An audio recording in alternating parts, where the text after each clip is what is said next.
Hello বন্ধুরা, তোমরা যারা যারা ডাব্লিউবি গ্রাম পঞ্চায়েতের প্রস্তুতি নিচ্ছ তাদের জন্য আজকের এই ভিডিওটা খুবই গুরুত্বপূর্ণ। আজকের এই ভিডিওতে আমি বাংলা এবং বাংলা ব্যাকরণ থেকে 50টি গুরুত্বপূর্ণ এমসিকিউ প্রশ্ন পড়ব, যা তোমাদের ডাব্লিউবি গ্রাম পঞ্চায়েতে 25-এ 25 পেতে সাহায্য করবে। তো অবশ্যই ভিডিওটা প্রথম থেকে শেষ পর্যন্ত দেখবে এবং ভিডিও শেষে অবশ্যই বলবে যে এই 50টি প্রশ্নের মধ্যে কতগুলি প্রশ্নের উত্তর দিতে পারলে। আর এর আগে আমি ডাব্লিউবি গ্রাম পঞ্চায়েতে নিয়ে আমি 4টি প্র্যাকটিস সেট বানিয়ে রেখেছি বাংলা এবং বাংলা ব্যাকরণের, তো অবশ্যই সেই ভিডিওগুলি তোমরা দেখে নেবে। তো চলো শুরু করি। তো দেখো, আজকে আমাদের প্রথম প্রশ্ন রয়েছে, মনস্তাপ শব্দটির সঠিক সন্ধি বিচ্ছেদ কোনটি? তো মনস্তাপ শব্দটির সঠিক সন্ধি বিচ্ছেদ হচ্ছে অপশন খ, মনযুক্ত তাপ। অপশন খ হয়ে যাবে এখানে সঠিক উত্তর। তো বিসর্গ সন্ধির নিয়ম অনুযায়ী বিসর্গের পর ত থাকলে বিসর্গটি দন্তস হয়ে যায়। পরবর্তী প্রশ্ন রয়েছে, বিনা পানিতে যার বিনা পানি, তো এটি কোন সমাসের উদাহরণ? তো দেখো, দুইয়ের এখানের মধ্যে সঠিক উত্তর হয়ে যাবে বহুব্রী সমাসের উদাহরণ। অপশন ক হয়ে যাবে এখানে সঠিক উত্তর। তো সমাস সমান পদের কোনোটি বিশেষণ না হওয়ায় এবং অন্য অর্থ বোঝানোর জন্য এটি বহুব্রী সমাস। পরবর্তী প্রশ্ন দেখো রয়েছে, যার কোনো কিছুতেই ভয় নেই তাকে এক কথায় প্রকাশ করলে কি হবে? তো দেখো, তিনের এখানের মধ্যে সঠিক উত্তর হয়ে যাবে অপশান খ, অকুত ভয়। অপশান খ হয়ে যাবে এখানে সঠিক উত্তর। যার কোনো কিছুতেই ভয় নেই তাকে এক কথায় অকুত ভয় বলে। পরবর্তী প্রশ্ন দেখো রয়েছে, পৃথিবী শব্দের সঠিক সমার্থক শব্দ কোনটি? তো দেখো, পৃথিবী শব্দের সঠিক সমার্থক শব্দ হচ্ছে ক্ষিতি। অপশান ক হয়ে যাবে এখানে সঠিক উত্তর। তো ক্ষিতি শব্দের অর্থ হচ্ছে পৃথিবী, আর টটিনি রয়েছে, টটিনিটির অর্থ হচ্ছে নদী, মারুত মানে হচ্ছে বাতাস এবং বিভাবরী শব্দের অর্থ হচ্ছে রাত। এগুলি তোমরা মনে রাখবে।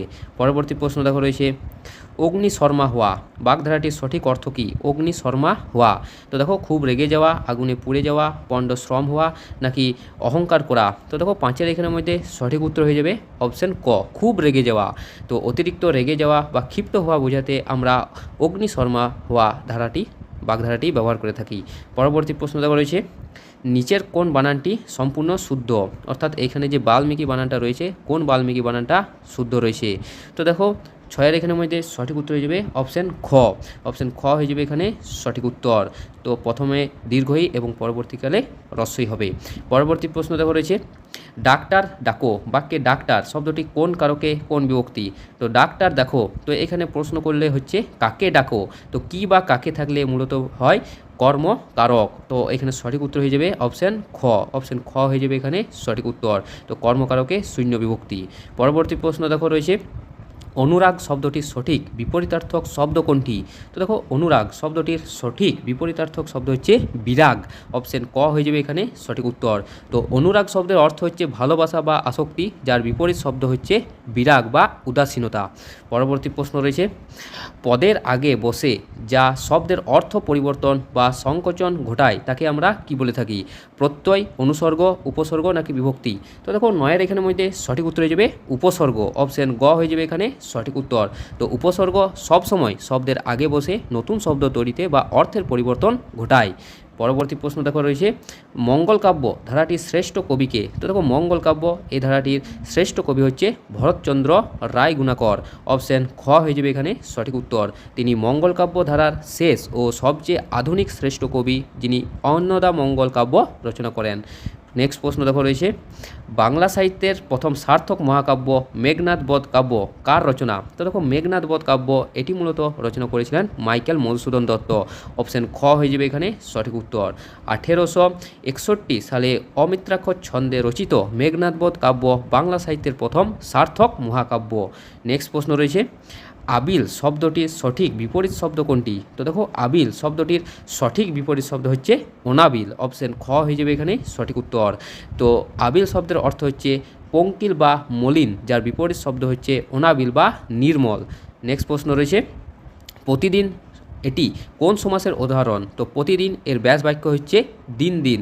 তো এখানে সঠিক উত্তর হয়ে যাবে দেখো এখানে অব্যয়ভাব সমাস। অপশান ক হয়ে যাবে এখানে সঠিক উত্তর। তো দিন দিন সমান প্রতিদিন হচ্ছে, তাই এখানে দিন শব্দের পুনরাবৃত্তি ঘটছে, তাই জন্য এটি অব্যয়ভাব সমাস, মনে রাখবে। নেক্সট প্রশ্ন রয়েছে, শ্রবণ শব্দটির সঠিক প্রকৃতি ও প্রত্যয় কোনটি? শ্রবণ। তো দেখো 14 এখানে সঠিক উত্তর হয়ে যাবে শ্রুযুক্ত অনট, অপশন ক হয়ে যাবে এখানে সঠিক উত্তর। তো সংস্কৃতে এই শ্রু ধাতুর সাথে অনট প্রত্যয় যুক্ত হয়ে শ্রবণ শব্দটি গঠিত হয়, অবশ্যই মনে রাখবে। এই প্রশ্নগুলি মূলত সবদিকে বেশি পড়ে। নেক্সট প্রশ্ন রয়েছে, বাংলা বর্ণমালায় অযোগবাহ বর্ণ বা আশ্রয়ভোগী বর্ণ কোনগুলো? তো দেখো 15 এখানে সঠিক উত্তর হয়ে যাবে অপশান ক অনুস্বার এবং বিসর্গ। তো অনুস্বার এবং বিসর্গ এককভাবে উচ্চারিত হতে পারে না বলে এদেরকে অযোগবাহ বা আশ্রয়ভোগী বর্ণ বলা হয়ে থাকে, অবশ্যই মনে রাখবে। দেখো পরবর্তী প্রশ্ন রয়েছে আমাদের, ময়ূরের ডাককে এক কথায় কি বলা হয়ে থাকে? ময়ূরের ডাককে, তো দেখো 16 এখানের মধ্যে সঠিক উত্তর হয়ে যাবে ময়ূরের ডাককে এক কথায় বলা হয় কেকা, অপশান ক হয়ে যাবে এখানে সঠিক উত্তর। তো ময়ূরের ডাককে এক কথায় কেকা বলা হয় যেখানে হেসা হলো ঘোড়ার ডাক, তো অবশ্যই মনে রাখবে হেসা হচ্ছে ঘোড়ার ডাক। পরবর্তী প্রশ্ন, গরু শব্দটি কোন শ্রেণীর শব্দ? তৎসম শব্দ, তদ্ভব শব্দ, দেশি নাকি বিদেশি শব্দ? তো দেখো গরু এই শব্দটি হচ্ছে তদ্ভব শব্দ, অপশান খ হয়ে যাবে এখানে সঠিক উত্তর। এটি সংস্কৃত গো রূপ থেকে প্রাকৃতিকভাবে মাধ্যমে পরিবর্তিত হয়ে বাংলায় গরু হিসেবে যুক্ত হয়েছে। পরবর্তী প্রশ্ন, সূর্য উঠলে অন্ধকার দূরীভূত হয়, তো এখানে সূর্য উঠলে কোন ধরনের কর্তা?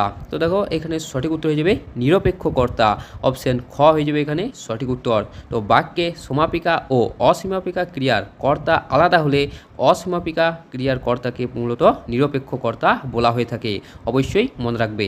দেখো পরবর্তী রয়েছে আমাদের প্রশ্নটা, পদ্ধতি শব্দটির সঠিক সন্ধিবিচ্ছেদ কোনটি? তো দেখো পদ্ধতি শব্দের সঠিক সন্ধিবিচ্ছেদ হচ্ছে পদযুক্ত হতি, পদযুক্ত হতি। তো এখানে সঠিক উত্তর হয়ে যাবে অপশান খ পদযুক্ত হতি, অপশান খ হয়ে যাবে এখানে সঠিক উত্তর।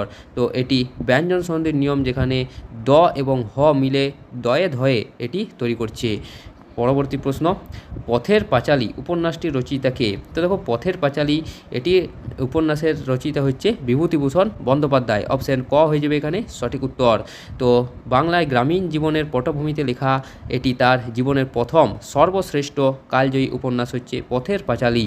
নেক্সট প্রশ্ন রয়েছে দেখো আমাদের, ভানুসিংহ ঠাকুর কার ছদ্মনাম? এটি মূলত তোমরা সকলে জানো, ভানুসিংহ ঠাকুর এটি মূলত রবীন্দ্রনাথ ঠাকুরের নাম, অপশান খ হয়ে যাবে এখানে সঠিক উত্তর। মাত্র 15 বছর বয়সে কবিগুরু এই ছদ্মনামে তার ভানুসিংহ ঠাকুরের পদাবলী রচনা করেছিলেন। পরবর্তী প্রশ্ন রয়েছে, নিচের কোনটি অঘোষ মহাপ্রাণ ধ্বনি? তো দেখো নিচের মধ্যে অঘোষ মহাপ্রাণ হচ্ছে অপশান খ, খ হচ্ছে এখানে সঠিক উত্তর। তো দেখো এখানের মধ্যে বর্গের দ্বিতীয় বর্ণগুলি যেমন খ, ছ, ঠ, থ, ফ, আরেকবার বলছি খ, ছ, ঠ, এছাড়া রয়েছে থ এবং ফ সবসময় অঘোষ এবং মহাপ্রাণ ধ্বনি। পরবর্তী প্রশ্ন রয়েছে দেখো, টাকাটা টেবিলে রাখো, তো বাক্যে টেবিলে কোন কারক? তো দেখো 23 এখানের মধ্যে সঠিক উত্তর হয়ে যাবে অধিকরণ কারক, তো এখানে সঠিক উত্তর হয়ে যাবে অধিকরণ কারক, অপশান ক হয়ে যাবে এখানে সঠিক উত্তর। তো এখানে প্রশ্ন করলে দেখো আসছে কোথায় রাখো, তো কোথায় রাখো উত্তর হচ্ছে টেবিলে রাখো, তো এখানে সঠিক উত্তর হয়ে যাবে অধিকরণ কারক। পরবর্তী প্রশ্ন দেখো রয়েছে, সমুদ্র শব্দের সমার্থক শব্দ নয় কোনটি? তো দেখো 24 এখানের মধ্যে সঠিক উত্তর হয়ে যাবে সমুদ্র শব্দের সমার্থক শব্দ নয় ভূধর, অপশান ঘ হয়ে যাবে এখানে সঠিক উত্তর।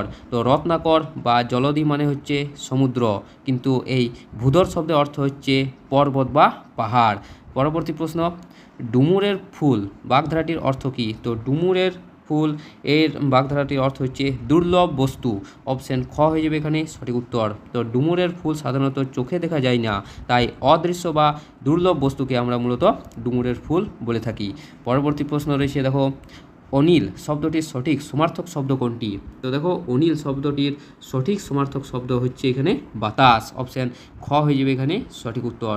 তো দেখো অনিল শব্দের অর্থ হচ্ছে বাতাস আর অনল শব্দের অর্থ হচ্ছে আগুন, তো এখানে যদি অনল থাকতো হস্যইটা যদি না থাকতো তো এখানে অনল শব্দের অর্থ হচ্ছে তখন আগুন।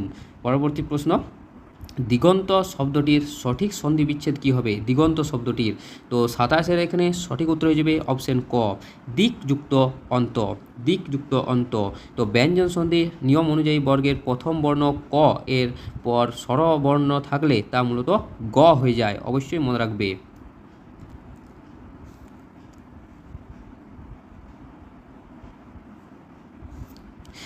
পরবর্তী প্রশ্ন দেখো রয়েছে, ত্রিভুবন শব্দটির সমাস নির্ণয় করো। ত্রিভুবন। তো দেখো ত্রিভুবন এর ব্যাস বাক্য হচ্ছে তিনটি ভুবনের সমাহার। তো এখানে সমাহার যদি থাকে তাহলে সেটি হবে মূলত দ্বিগু সমাস। অপশন ক হয়ে যাবে এখানে সঠিক উত্তর। তো তিন ভুবনের বা তিনটি ভুবনের সমাহার পূর্বপদের সংখ্যা এবং পরপদের সমাহার বোঝালে মূলত দ্বিগু সমাস হয়ে যায়। পরবর্তী প্রশ্ন, ঐহিক শব্দটির সঠিক বিপরীত শব্দ কোনটি? তো দেখো ঐহিক শব্দটির সঠিক বিপরীত শব্দ হচ্ছে পারত্রিক। অপশান ক হয়ে যাবে এখানে সঠিক উত্তর। তো ঐহিক শব্দের অর্থ হচ্ছে ইহলোক সম্পর্কিত, যার বিপরীত শব্দ হচ্ছে পারত্রিক বা পরলোক সম্পর্কিত। নেক্সট প্রশ্ন রয়েছে, আকাশ কুসুম বাগধারাটির প্রকৃত অর্থ কী? তো দেখো অনেক সময় আমরা বলে থাকি ছেলেটি আকাশ কুসুম ভাবছে। তো এখানে তখন সঠিক উত্তর হয়ে যাবে অসম্ভব কল্পনা। অপশান খ হয়ে যাবে এখানে সঠিক উত্তর। অর্থাৎ সে অনেক দূর অবধি ভাবছে, যা কখনোই সম্ভব নয়। তো এখানে সঠিক উত্তর হয়ে যাবে অপশান খ। পরবর্তী প্রশ্ন, উপকারের অপকার করে যে এক কথায় কি হবে? তো দেখো উপকারের যদি অপকার থাকে তখন তাকে বলা হয় কৃতজ্ঞ। ঘয়ে দন্ত নে, কৃতজ্ঞ হচ্ছে এখানে সঠিক উত্তর। আর যদি থাকে উপকারীর উপকার করে যে, সে হচ্ছে কৃতজ্ঞ। অপশন ক হয়ে যেত তখন সঠিক উত্তর। দেখো পরবর্তী প্রশ্ন আমাদের, মেঘ থেকে বৃষ্টি পড়ে, এখানে মেঘ থেকে কোন কারক? তো দেখো 32-এর এখানে সঠিক উত্তর হয়ে যাবে উপাদান কারক। অপশান ক হয়ে যাবে এখানে সঠিক উত্তর। তো এখানে যদি প্রশ্ন করা হয় কোথা থেকে, তো কোথা থেকে বোঝাতে মূলত উপাদান কারক ব্যবহৃত হয়। পরবর্তী প্রশ্ন রয়েছে, নিচের কোন বানানটি শুদ্ধ রয়েছে? দেখো শুশ্রূষা। তো এইখানে নিচের মধ্যে বানানটি হচ্ছে অপশান খ, তালবিসে হস্য তালবিসে র ফলায় দীর্ঘ মূর্ধন্যসে আকার। অপশান খ হয়ে যাবে এখানে সঠিক উত্তর। পরবর্তী প্রশ্ন দেখো রয়েছে, পদ প্রধানত কত প্রকার হয়ে থাকে? তো দেখো পদ প্রধানত 5 প্রকারের হয়ে থাকে। সেই 5 প্রকার হচ্ছে দেখো বিশেষ্য পদ, বিশেষণ পদ, সর্বনাম পদ, অব্যয় ও ক্রিয়াপদ। পরবর্তী প্রশ্ন দেখো রয়েছে, রূপসী বাংলা কাব্যগ্রন্থের কবিকে? তো দেখো 35-এর এখানে সঠিক উত্তর হচ্ছে অপশান ক, জীবনানন্দ দাশ। অপশান ক হয়ে যাবে এখানে সঠিক উত্তর। তো বাংলার রূপ ও প্রকৃতির অনিন্দ বর্ণনা থাকার কারণে জীবনানন্দ দাশকে রূপসী বাংলার কবি বলা হয়ে থাকে। পরবর্তী প্রশ্ন রয়েছে, প্রাচী শব্দের সঠিক বিপরীত শব্দ কোনটি? তো দেখো প্রাচী শব্দের সঠিক বিপরীত শব্দ হচ্ছে অপশান ক, প্রতীচী। অপশান ক হয়ে যাবে এখানে সঠিক উত্তর। তো প্রাচী শব্দের অর্থ হচ্ছে পূর্ব দিক, আর এর বিপরীত শব্দ প্রতীচী মানে হচ্ছে পশ্চিম দিক। পরবর্তী প্রশ্ন, পঙ্কজ শব্দটি কোন সমাসের উদাহরণ? তো পঙ্কজ এর ব্যাস বাক্য হচ্ছে পাঁকে জন্মে যাহা, অর্থাৎ কাদায় জন্মে যে। তো এখানে সঠিক উত্তর হয়ে যাবে উপপদ তৎপুরুষ সমাস। অপশান ক হয়ে যাবে এখানে সঠিক উত্তর। তো যাহা বা যে থাকলে মূলত তৎপুরুষ সমাস হয়, আর এইরকম থাকলে পাঁকে জন্মে যাহা, তো এগুলি থাকলে মূলত উপপদ তৎপুরুষ হয়ে যাবে। পরবর্তী প্রশ্ন, গায়ক শব্দটির সন্ধি বিচ্ছেদ কী হবে? তো দেখো গায়ক শব্দটির সঠিক সন্ধি বিচ্ছেদ হবে গই যুক্ত অক। অপশান খ হয়ে যাবে এখানে সঠিক উত্তর, গই যুক্ত অক। তো এটি স্বরসন্ধির একটি বিশেষ নিয়ম, যেখানে ঐকার এবং অ মিলে আয় হয়। পরবর্তী প্রশ্ন রয়েছে, ঘোড়ার ডাককে এক কথায় কী বলা হয়ে থাকে? তো ঘোড়ার ডাককে এক কথায় মূলত বলা হয় হেসা। অপশান ক হয়ে যাবে এখানে সঠিক উত্তর। তো এটা মূলত আগে আমি বললাম যে ঘোড়ার ডাককে এক কথায় হেসা বলে, আর হাতির ডাককে এক কথায় ব্রিং হর্ন বলা হয়। এটাও মনে রাখবে তোমরা, ব্রিং হর্ন বলা হয় হাতির ডাককে। পরবর্তী প্রশ্ন, সূর্য শব্দের সমার্থক শব্দ কোনটি? তো দেখো সূর্য শব্দের সমার্থক শব্দের নাম হচ্ছে দিবাকর। অপশান গ হয়ে যাবে এখানে সঠিক উত্তর। আর সুধাংশু বা শশধর হচ্ছে চাঁদের সমার্থক শব্দ। পরবর্তী প্রশ্ন রয়েছে, পদাতিক কবি কাকে বলা হয়? তো দেখো 41-এর এখানে সঠিক উত্তর হয়ে যাবে সুভাষ মুখোপাধ্যায়কে। অপশান খ হয়ে যাবে এখানে সঠিক উত্তর। তো সাধারণ মানুষের অধিকার ও গণচেতনার কবি হওয়ায় তাকে বাংলা সাহিত্যের পদাতিক কবি বলা হয়ে থাকে। পরবর্তী প্রশ্ন, বাংলা সাহিত্যের প্রথম সার্থক সামাজিক নাটক কুলীন কুল সর্বস্ব কার লেখা? তো দেখো কুলীন কুল সর্বস্ব এটি মূলত রচনা করেছিলেন নারায়ণ তর্করত্ন। অপশান ক হয়ে যাবে এখানে সঠিক উত্তর। তো 1854 সালে রচিত এই নাটকটি কুলীন ব্রাহ্মণদের বহু বিবাহ প্রথার বিরুদ্ধে লেখা প্রথম সার্থক সামাজিক নাটক। পরবর্তী প্রশ্ন, উদ্বেগার শব্দটির উদ উপসর্গটি কি অর্থে ব্যবহৃত হয়েছে? তো দেখো 43-এর এখানে সঠিক উত্তর হয়ে যাবে অতিশয় বা উৎকর্ষ অর্থে। অপশান খ হয়ে যাবে এখানে সঠিক উত্তর। এখানে উদ উপসর্গটি সাধারণত বেগের চেয়েও গভীর বা অতিরিক্ত উৎকর্ষ বোঝাতে এটি মূলত ব্যবহৃত হয়েছে। পরবর্তী প্রশ্ন, যার কোনো শত্রু জন্মায়নি তাকে এক কথায় প্রকাশ করলে কি বলা হয়? তো দেখো এখানে সঠিক উত্তর হয়ে যাবে যার কোনো শত্রু জন্মায়নি তাকে এক কথায় মূলত বলা হয় অজাতশত্রু। অপশান খ হয়ে যাবে এখানে সঠিক উত্তর। যার কোনো শত্রু জন্মায়নি তাকে অজাতশত্রু বলে, আর যার শত্রু মারা গেছে তাকে মৃত শত্রু বলা হয়ে থাকে। পরবর্তী প্রশ্ন রয়েছে বিড়াল তপস্বী বাগধারাটির অর্থ কী? তো দেখো বিড়াল তপস্বী এই বাগধারাটির অর্থ হচ্ছে ভণ্ড সাধু। অপশন ক হয়ে যাবে এখানে সঠিক উত্তর। তো বাইরে সাধুর মতো ভেগ ধরে থাকলেও ভিতরে যখন কুটিল স্বভাবের মানুষের আচরণ লক্ষ্য করা যায় তখন তাকে বিড়াল তপস্বী বলা হয়ে থাকে। পরবর্তী প্রশ্ন স্বল্প শব্দটির সঠিক সন্ধিবিচ্ছেদ কোনটি? তো দেখো স্বল্প এই শব্দটির সঠিক সন্ধিবিচ্ছেদ হচ্ছে সুযুক্ত অল্প। অপশন খ হয়ে যাবে এখানে সঠিক উত্তর। তো দেখো সুযুক্ত অল্প এখানে নিয়ম অনুযায়ী হস্র উকারের পর অন্য যদি স্বরবর্ণ থাকে তখন উকারটি ব ফোলা হয়ে যায়।